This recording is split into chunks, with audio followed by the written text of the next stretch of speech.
Many Calgarians are assessing the damage after a nasty storm blew through the city. Meteorologists were tracking the dangerous thunderstorm that carried with it wind gusts, torrential rain, and up to baseball-sized hail, which made an impact. And what's the music we're listening to right now? Oh, I'm on hold with insurance for the second time because I got cut off the first time, so yeah. Whether you're calling the insurance company directly or your broker, reaching out to someone and reporting that claim as soon as possible is key. Getting into the queue is essential because there's going to be a number of contractors, a number of adjusters are going to be on the road, and the sooner you can get in, the sooner you have a greater chance of being seen. Now, just to be clear, insurance is not a one-size-fits-all. If you've ever set up insurance for yourself, you know there's a lot of things you can opt in and out of.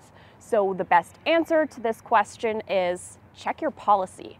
And that's what the Insurance Bureau of Canada says. The first thing that I would suggest that you do is reach out to your insurance professional, right? Make sure you have coverage for hail on your policy. When it comes to home insurance, most policies should cover hail damage, like on your roof, windows, skylight, siding. Inside your house, your flooring, contents like furniture should also be covered. And if you're out buying materials for repairs, make sure you keep that receipt. If the hail broke a window and rain came in, if that person purchased lumber to block the window to prevent further damage, they should keep those kinds of receipts because they could be reimbursed by their insurance company for expenses that they have incurred even before they made their claim. Having coverage doesn't mean you'll recoup the entire cost of repairing damages, like, say, replacing a roof. If your roof is a new roof and it was well maintained, you would get the cost to replace the roof. If you had curling shingles or your roof was old and needed work to begin with, you might only get a percentage of the repair costs. Auto insurance is a little more complicated because being fully covered for absolutely everything isn't common. It costs a lot, so some people might opt for less coverage to save a buck.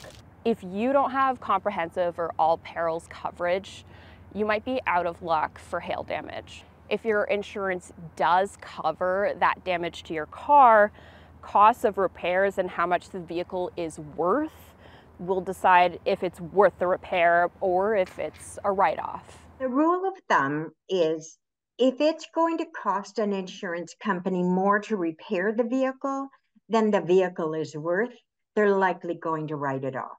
Now that's the outside of your car, but what about the inside? The stuff in there is usually covered by your insurance, just not typically within your auto insurance policy. It would be covered under their home insurance. A great kind of rule of thumb to think about is if you could take your car and turn it upside down and shake it, anything that would fall out would probably be covered under your homeowner's insurance policy. Calgary is no stranger to this kind of hailstorm, which makes you wonder, would it pay off to make your home more hail-proof? Yeah, there's definitely some upgrades that you can do. I know that last year, the year before, the city of Calgary had a shingle rebate. If you upgraded your shingles to a Class 4 impact-rated shingle, they had a rebate available to that. Definitely with some siding upgrades or stucco or different types of building material, you can definitely do some upgrades to that. Will it help bring down the cost of your annual premiums? Yes, it could help reduce some of that there, but it doesn't ultimately protect the home and guarantee you not to have a hail claim.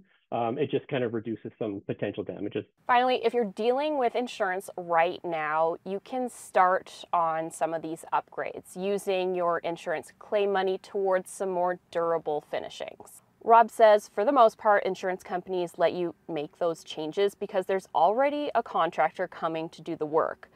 Just know the homeowner pays the difference if those upgrades go above and beyond the claim that's been approved. So remember, getting your call in and powering through that hold music is just the first step. With so many people trying to get through to their insurers, it might take a while. So hang in there.